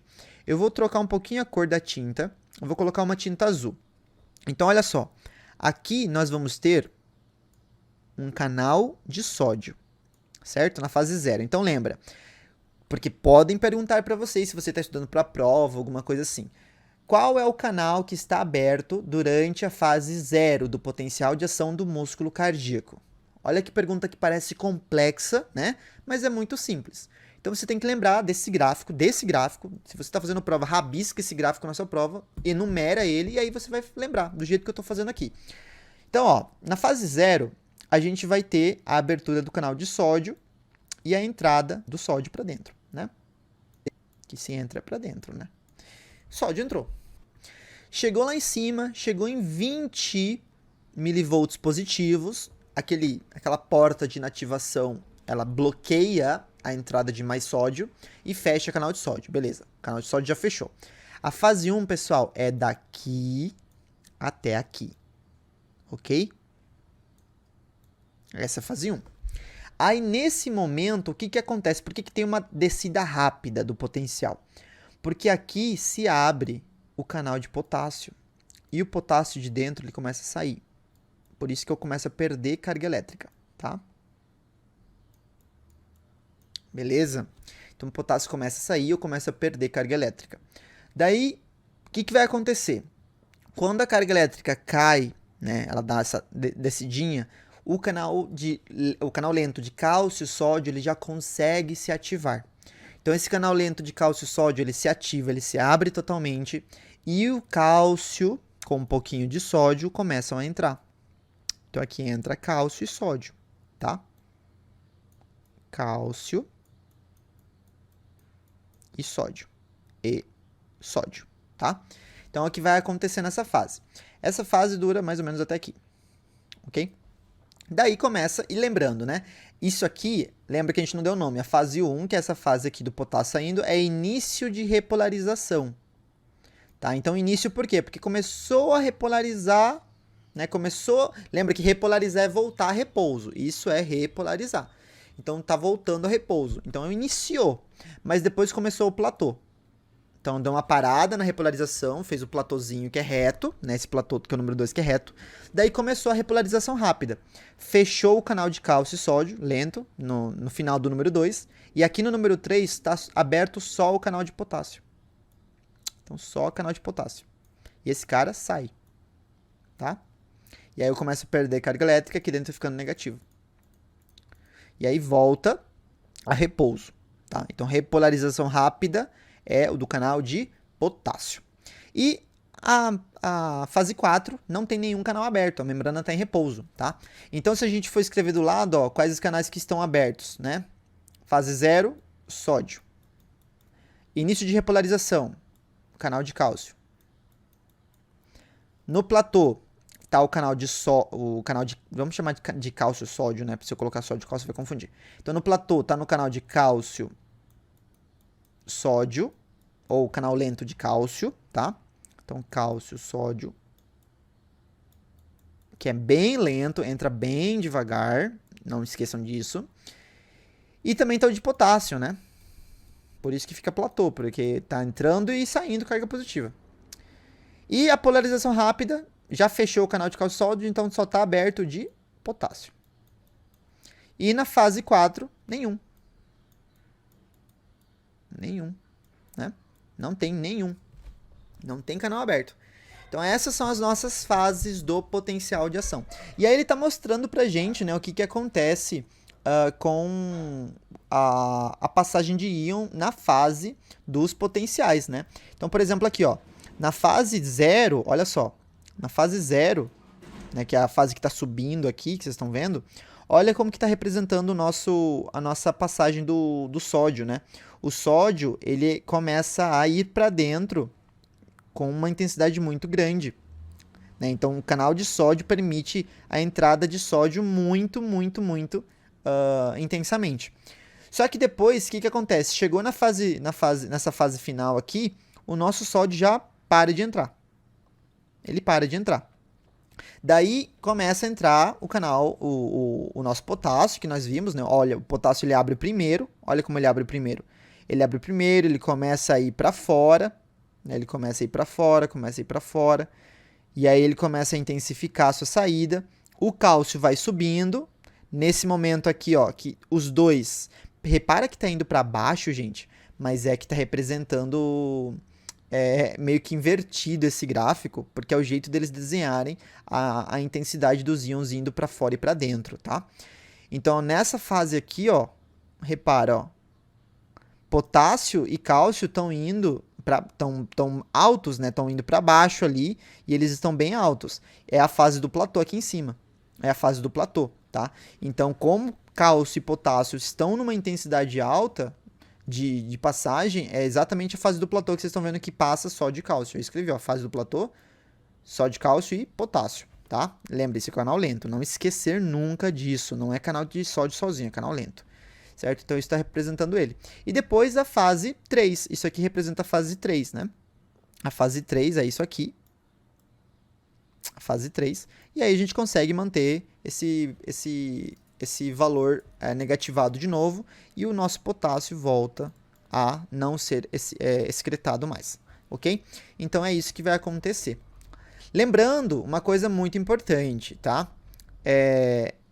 Se na sua prova que você ler ali, ele perguntar se na fase 4 existe algum canal aberto, você só vai marcar nenhum, igual eu escrevi aqui em cima, se ele te der as opções canal de sódio, canal de potássio, canal de cálcio sódio. E aí a opção nenhuma das alternativas, tá? Só que se nas opções estiver falando bomba de sódio e potássio, aí você vai marcar ela. Por quê? Porque essa fase aqui, pessoal, ela justamente serve para que a gente consiga, a fase 4, tá? A gente consiga jogar todo o sódio que entrou para fora e todo aquele potássio que saiu para dentro de volta. Então, a gente está só voltando às concentrações iônicas normais, mais sódio fora e mais potássio dentro. Então, na fase 4, nenhum canal de difusão facilitada está aberto, nenhum canal. Mas tem a nossa bomba de sódio e potássio. Cadê meu ponteiro que eu não estou vendo? Aqui. Tem a nossa bomba de sódio e potássio, tá? Então, aqui tem a bomba. Não esqueçam, tá? Por que isso não altera a membrana? Porque a gente está jogando carga positiva para fora e jogando carga positiva para dentro. Então, a gente acaba mantendo o repouso. Por isso que isso não altera a carga da membrana plasmática. Ok? Então, na fase 4 tem a nossa bomba. Não esquecer disso. Certo? Qualquer dúvida que vocês tenham, não se esqueçam. No chat do nosso curso, vocês podem entrar em contato comigo. Lá, vocês vão mandar mensagem, assim que eu visualizo, eu respondo. Professor, então, sei lá, no platô, qual o canal que estava aberto mesmo? O canal de cálcio sódio e o canal de potássio. O canal de cálcio sódio, ele manda o íon para onde? Para dentro, do líquido extracelular para o intracelular, tá? Então, coloca o cálcio para dentro, coloca o sódio para dentro.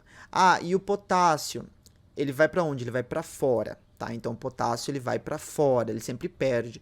Nunca esquecer das concentrações iônicas dos íons, tá? Lembra que o sódio é mais concentrado fora, 142 miliequivalentes, o potássio é mais concentrado dentro, 140 miliequivalentes, tá? Então essas concentrações são importantes. O potássio é mais concentrado dentro, então fora é quanto? 4 miliequivalentes. E o sódio é mais concentrado fora, então dentro é quanto? Entre 10 a 14 miliequivalentes, né? Então a gente vai ter concentrações diferentes e isso auxilia na passagem de íons pela membrana, né? Nas fases 0, 1, 2 e 3, porque na 4 é a bomba trabalhando, né? A bomba já é um canal de transporte ativo primário, quando a gente precisa gastar ATP. Então na fase 4 começa a gastar ATP. Isso é muito importante. Se perguntarem para vocês também, em qual das 4 fases do potencial de ação do músculo cardíaco existe gasto de ATP nos canais ou nos transportes de íons? Então a única que gasta ATP é a fase 4. Gostei tanto dessa pergunta que eu acabei de inventar na minha cabeça aqui, que eu perguntaria facilmente na prova para meus alunos. Então aqui tem gasto de ATP. Eu perguntaria fácil para meus alunos da faculdade isso aqui. Deixa eu só voltar, deixa eu só acabar esse EAD que meus alunos vão ver. Então olha que pergunta interessante. Qual das fases do potencial de ação do músculo cardíaco tem gasto de ATP no transporte de íons pela membrana? Então olha que interessante, só na fase 4, ok?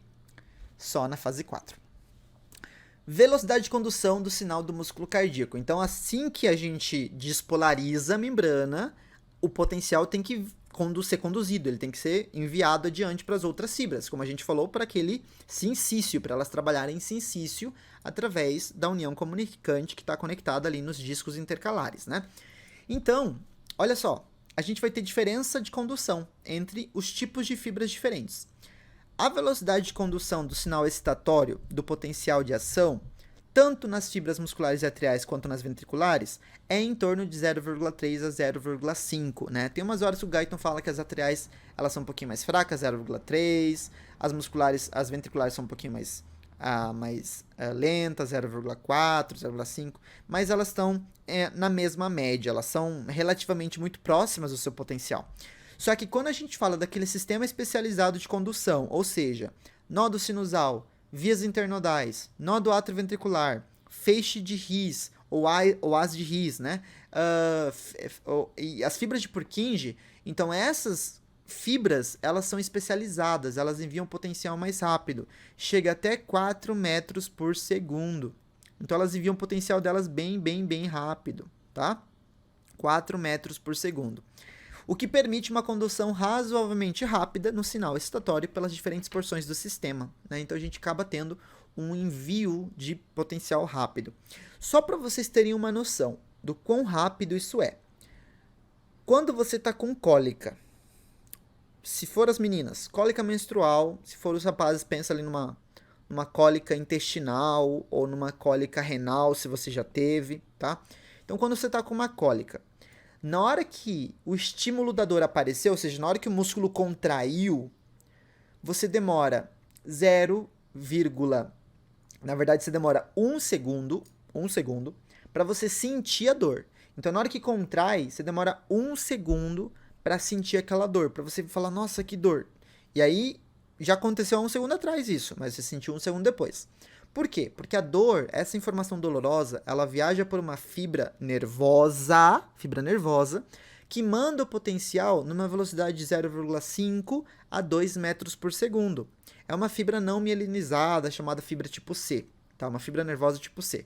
Então você demora 1 segundo para sentir algo, porque a fibra vai só até 2 metros por segundo, porque ela é lenta. 2 metros por segundo, gente. Aqui estamos falando do coração, mandando potencial não de um órgão até a medula e até o meu tálamo para eu sentir a dor. Não, de um lugarzinho do coração para outro. Numa velocidade de 4 metros por segundo. Então é um espaço pequeno, uma distância pequena e com uma velocidade 2 vezes mais rápida do que a fibra tipo C. Né? Então a gente tem um potencial que é enviado rápido pelas vias lentas, né? Então a gente pelas vias especializadas. Então a gente tem um potencial que é enviado rápido, tá? Então isso tem que lembrar, não tem que esquecer. E aí a gente tem uma coisa clássica, né? Uma perguntinha clássica de prova, que é o período refratário.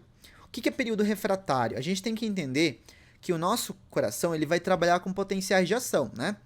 E ele vai ter uma capacidade de manter uma frequência relativamente estável em condições fisiológicas para que o coração não pare de bater e que sempre bata numa determinada frequência a cada minuto, né? Então, eu quero uma frequência de 60, eu vou manter uma frequência de 60. Então, ele tem que fazer com que as fases do potencial de ação, ou seja, fase 4, fase 0, fase 1, fase 2, fase 3, e de novo fase 4, aconteçam, né? Então, ele precisa que essas fases aconteçam. Então, para que isso aconteça, a gente vai ter que ter o período refratário, que é relativo ou absoluto. O que é isso? O período refratário é um momento onde o potencial de ação ele não pode ser gerado. Mas ele vai se dividir em relativo e absoluto, por quê? Porque olha só, quando eu despolarizo a membrana, ó, despolarizou, foi lá em cima, e ela já está com uma carga positiva, ou seja, vamos dizer, daqui para cima, bem alta a carga dela, eu não vou conseguir gerar o potencial de ação de novo, eu não vou conseguir gerar um novo potencial nessas cargas aqui, nem se vier um estímulo muito forte, eu vou conseguir fazer com que suba mais, ou que daqui mesmo já aparece um novo potencial, não vou conseguir fazer, ok? Então, isso aqui eu chamo de período refratário absoluto, porque mesmo que vier um estímulo muito forte, eu não vou conseguir gerar um novo potencial de ação porque está nessa fase. Está nessa fase de carga elétrica alta. Agora, quando a carga elétrica já começa a baixar, pode vir um estímulo forte e fazer eu gerar um potencial de ação. Mas um estímulo fraco não conseguiria. Então, essa fase aqui, vamos dizer a partir daqui, ó, daqui, que consegue me fazer gerar um novo potencial, ó, repara que eu não entrei na fase 4 de repouso. Eu simplesmente gerei um novo potencial. Tá? Isso aqui, né, vamos dizer, daqui para baixo, aqui, eu vou chamar de período refratário relativo. Porque em condições fisiológicas eu não consigo gerar um novo potencial de ação, mas se vier um estímulo forte, eu consigo gerar um potencial de ação, certo? Então, período refratário relativo é o período onde o coração não consegue gerar um novo potencial de ação, a não ser que venha um estímulo muito potente.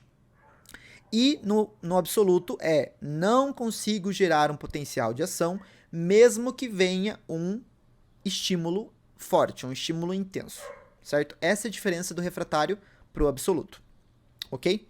Então, essa é a diferença que a gente vai ter entre o refratário e o absoluto. O período refratário como um todo, ele demora ali entre 0,25 a 0,30 segundos no ventrículo, o que equivale aproximadamente à duração prolongada do platô do potencial de ação. Então, é mais ou menos esse o tempo que a gente vai ter.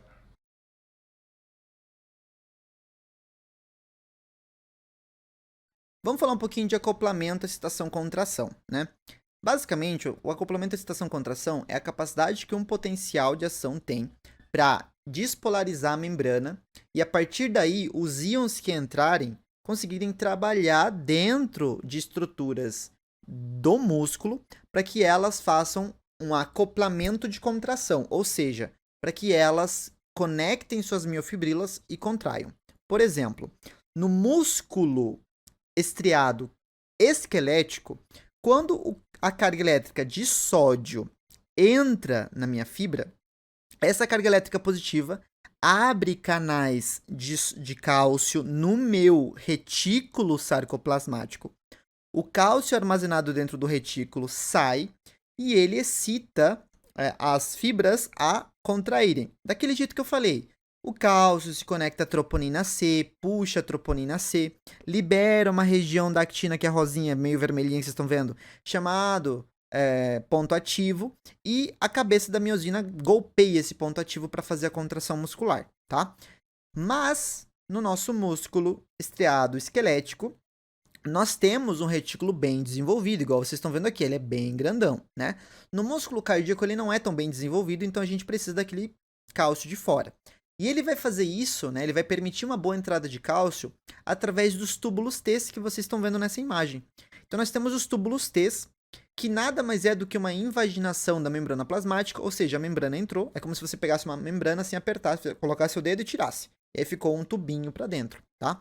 Então o túbulo T é esse tubinho que está lá para o interior da nossa membrana, né? E aí esse túbulo T ele tem líquido extracelular, né? Dentro dele, obviamente, porque o líquido aqui de fora ele está conectado ali. E aí na hora que o potencial permite a abertura de canais de cálcio, né, e sódio, aqueles canais lentos que nós falamos, o canal vai abrir também no túbulo T e a passagem vai acontecer daqui para dentro ali do nosso músculo, né? E aí esse cálcio ele vai trabalhar no interior. Então perceba a importância desse nosso túbulo T na contração do músculo. Olha só o que está falando aqui. Até este ponto, o mecanismo de acoplamento excitação-contração é o mesmo encontrado no músculo estriado-esquelético, ou seja, tem cálcio também dentro do retículo sarcoplasmático.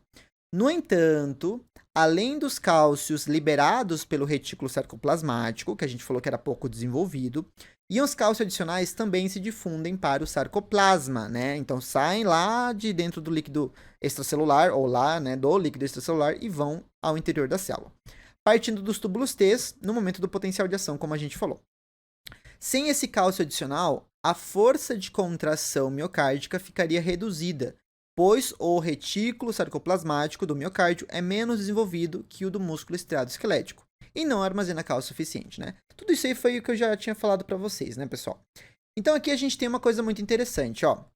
Nós estamos vendo, inclusive nós vamos falar mais para frente nas nossas aulas sobre esse CERCA2 aqui, que é bem interessante falar. Vocês estão vendo uma imagem onde nós temos o cálcio armazenado, isso aqui é o retículo sarcoplasmático, tá? Ele está armazenando cálcio aqui dentro.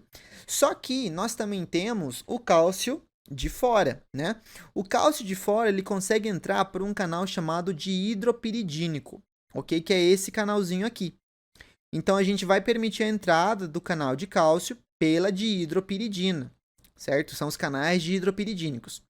E aí nós temos nosso músculo cardíaco, nós temos o retículo sarcoplasmático com outro canal, não é o canal dihidropiridínico. Daí vem o seu entendimento quando a gente fala de medicamento. Em farmacologia, lembra disso. Você vai estudar os bloqueadores de cálcio dihidropiridínicos e os bloqueadores de cálcio não dihidropiridínicos. Significa que o bloqueador de cálcio dihidropiridínico ele vai bloquear o canal de cálcio da membrana plasmática. E o não dihidropiridínico vai bloquear o canal de cálcio aqui do retículo sarcoplasmático, tá? Então, essa é a importância de eu conhecer sobre essas estruturas, ok? Esse DHPR que você está lendo é a dihidropiridina, tá?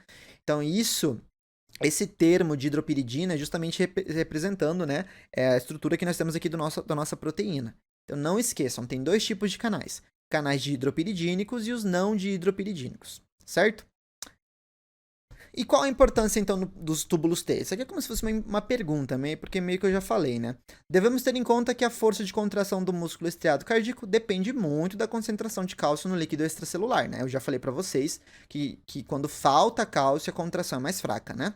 Os extremos dos túbulos T possuem aberturas para o exterior das fibras cardíacas. A quantidade de cálcio disponível no sistema de túbulos T depende da concentração de cálcio no líquido extracelular. Então, o cálcio que tiver no sangue, se tiver diminuído, aqui também vai estar diminuído. Consequentemente, aqui dentro do túbulo T também vai estar diminuído. Porque é um líquido. O líquido que está aqui é o mesmo do interstício. E se você sabe bem sobre líquidos, o líquido do interstício ele tem a mesma composição do plasma sanguíneo. A única diferença é que no plasma sanguíneo tem mais proteína e no interstício tem menos. Tá? Então, essa é a nossa diferença entre os líquidos. Então, diminuir o líquido, diminuir o cálcio no plasma sanguíneo, vai diminuir no interstício, que vai diminuir aqui no líquido extracelular, vai diminuir dentro do túbulo T, tá? Porque é tudo a mesma coisa, é tudo o mesmo líquido, tá? Então, essa é a nossa importância. E, bom, agora, vocês vão perceber que nós temos uma explicação um pouquinho demorada, não é muito difícil, tá? Mas que a gente vai falar um pouquinho sobre como funciona a passagem e todos os canais que vão existir aqui no nosso acoplamento, excitação-contração. Então vamos lá. Vocês já sabem, né, pessoal, que quando o nosso potencial começa, o único canal que abre é o sódio, ele vai subir aqui. E aí quando ele chega lá no final em 20 milivolts na membrana, né, ela vai fechar esse canal de sódio e aí o canal de cálcio ele abre. O canal de cálcio que vai abrir é esse canal aqui, que é o canal de hidropiridínico. Aqui chama de L-Type Calcium Channel. Então esse canal ali, né, é o nosso canal de hidropiridínico. O cálcio vai entrar e quando ele entra, essa entrada de cálcio faz com que um outro canal de cálcio abra. Só que este canal de cálcio que vai abrir é o canal do retículo sarcoplasmático. Quando esse canal abre, o cálcio armazenado ali dentro é expelido para o citosol. E agora ambos, tanto o cálcio que está vindo do líquido extracelular, quanto o cálcio que foi liberado do retículo, vão em direção às miofibrilas. Esse cálcio ele se conecta àquela troponina C que nós falamos, vai liberar o ponto ativo, que vai deixar acontecer o golpe de força para a contração acontecer. Após isso, a gente já sabe que o canal de cálcio vai fechar e que o canal de potássio vai abrir, fazendo com que potássio comece a sair da membrana, deixando o interior negativo, que é o momento de relaxamento, né? Então, o nosso potencial volta, né, lá para baixo, ele repolariza e a nossa membrana fica em repouso. Só que aí a gente falou que durante a fase 4 acontece aquela abertura de canal, aquela bomba de sódio e potássio, né? Eu falei, tem a bomba de sódio e potássio que vai jogar tudo embora. Mas aí o que acontece? Nesse momento que o músculo começa a relaxar, nós temos atividade de algumas enzimas. Uma delas é a CERCA2. A CERCA2 é uma enzima que significa retículo endoplasmático, canal de cálcio do retículo endoplasmático ATPase. Né? Então é canal de cálcio do retículo endoplasmático ATPase. Traduzindo ao pé da letra não tem bem como traduzir, porque vocês vão ver que eles chamam Sarcoplasmic Reticulum Calcium ATPase. Né? Então não dá para traduzir bem isso, mas seria mais ou menos isso. Cálcio ATPase do retículo endoplasmático ou do retículo sarcoplasmático. É basicamente uma bomba de cálcio, tá? Chama de bomba de cálcio ou de CERCA2 para os mais íntimos. Entenda isso. Então a CERCA2, que é essa nossa bomba de cálcio, ela vai gastar ATP, vai bombear cálcio do citoplasma para dentro do retículo e vai armazenar ele ali. Maravilha. Só que o resto do cálcio não vai ser armazenado porque nós já vimos que entrou cálcio. Né? Veio cálcio. Então o que a gente vai fazer? Olha só. Isso aqui é bem interessante. O nosso cálcio, pessoal, ele vai ficar esperando para ser jogado para fora. Como assim esperando? Lembra que nós falamos que a bomba de sódio e potássio vai ser ativada? Então, essa bomba é essa aqui. Ela vai ativar, vai começar a jogar sódio para fora, potássio para dentro. Essa falta repentina de sódio que aconteceu no interior da célula vai ativar esse canal aqui. É um canal de contratransporte. Por que chama contratransporte? Porque não gasta ATP e porque duas moléculas de cargas elétricas contrárias, de cargas elétricas iguais, elas vão passar em direções contrárias. Tá? Então elas são iguais, positivo e positivo, só que se repelem. Lembra disso? Os iguais se repelem. Então eles vão passar em direções contrárias. Então olha só que interessante. O sódio saiu pela bomba, deixou o interior com falta de sódio. Esse canal de contratransporte sódio-cálcio vai se ativar. Agora o sódio entra e depois ele vai puxado de novo pela bomba para ser jogado para fora. Então ele vai sair. A única função desse canal é fazer com que o cálcio armazenado aqui dentro saia na hora que o sódio entra. Então o cálcio sai, o sódio entra. Professor, então vai acumular sódio dentro de novo? Não, o sódio continua saindo. Ele vai ser totalmente bombeado para fora, tá? E aí o cálcio começa a ter essa saída, né? Ele começa a ser jogado de novo para fora. Então basicamente o que a gente teve foi o potencial começou, quando abriu o canal de cálcio, cálcio entrou pelo canal de hidropiridínico, ele abriu esse outro canal de cálcio do retículo, ambos vão em direção às miofibrilas para gerar contração muscular. Quando repolariza o músculo e volta a repouso, o cálcio é retirado das miofibrilas pela bomba, né, por um canal chamado CERCA2. Essa bomba joga o cálcio para dentro do retículo e armazena ele de novo. E aí vocês perceberam que o canalzinho de cálcio aqui está fechado. O cálcio restante, ele vai esperar com que uma bomba de sódio e potássio seja ativada, jogando sódio para fora, e essa falta de sódio interno vai fazer com que o canal de contratransporte cálcio-sódio se ative, bombeando ou jogando o sódio para dentro, né, para ser jogado de novo para fora, e o cálcio que estava armazenado aqui dentro consegue ser jogado para fora por esse canal, tá? Então esse é o movimento dos íons pela membrana. Ok? Esse é o movimento dos íons que a gente vai ter pela membrana.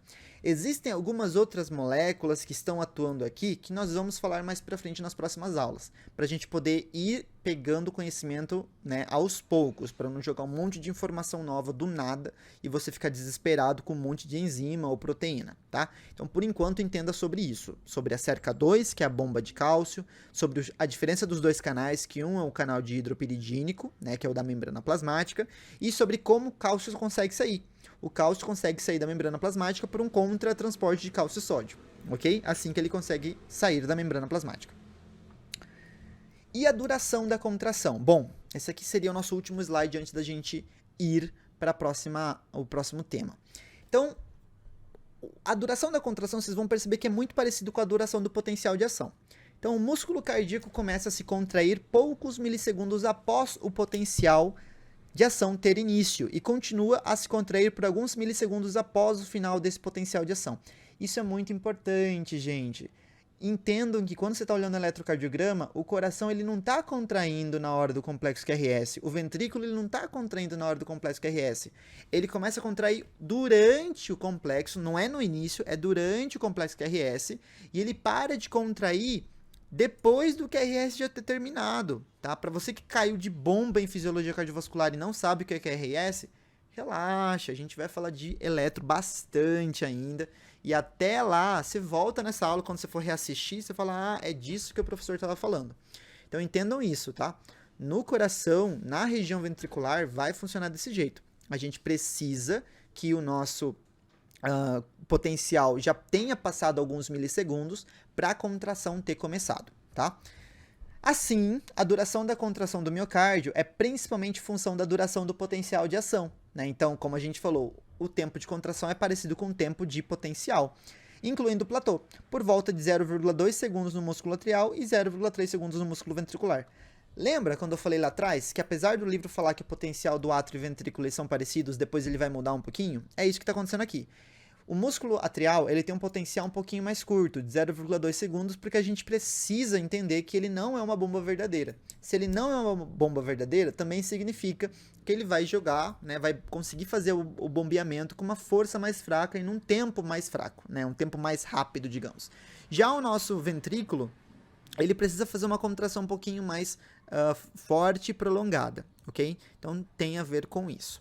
Não estou dizendo que o ventrículo ele vai contrair por 0,3 segundos e que o tempo de relaxamento dele vai ser curto porque o átrio está contraindo por 0,2 e nesse tempo ele vai estar relaxando. Não, eu só estou falando que o tempo de contração, porque o átrio ele só faz isso, ó, ele contrai e aí ele relaxa e nesse tempo o ventrículo ainda está enchendo de sangue, tá? Então ele dá uma contraída leve e relaxa.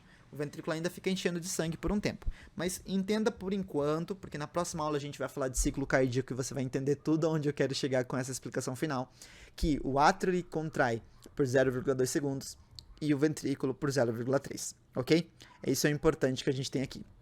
E, né, vocês estão vendo essa imagem representando bem ali a nossa passagem de sangue de átrio para dentro do ventrículo, né? Então o átrio ele vai fazer uma contraçãozinha ali de 0,2 para o sangue passar e para o ventrículo sair daqui, o sangue, né, sair do ventrículo e ir para as artérias, ele precisa de uma contração um pouco mais demorada, que é 0,3 segundos, ok? Bom, na próxima aula a gente vai falar um pouquinho sobre ciclo cardíaco. Esse ciclo cardíaco ele está relacionado a todo o processo de como contração acontece, de como o relaxamento acontece, de como o potencial de ação viaja, que válvula abre, que válvula não abre, que pressão altera, qual é a pressão dentro do coração naquele momento. Então a gente vai falar de muita coisa. Eu costumo dizer que é uma das partes mais importantes da fisiologia cardiovascular, a parte do ciclo cardíaco. Se você entender bem o que é um ciclo cardíaco, você vai ficar com o entendimento em fisiologia cardiovascular voando, você vai voar nas explicações seguintes que começarem a vir, tá? Então a importância de ciclo cardíaco é muito grande. Bom, essa é a nossa primeira aula, fim da nossa primeira aula, espero que vocês tenham gostado dessa aula. Qualquer dúvida vocês já sabem, vocês podem me mandar mensagem, que eu vou responder todas as dúvidas assim que possível. A gente se vê por aí, na verdade a gente se vê na próxima aula. Até mais, pessoal. Tchau, tchau.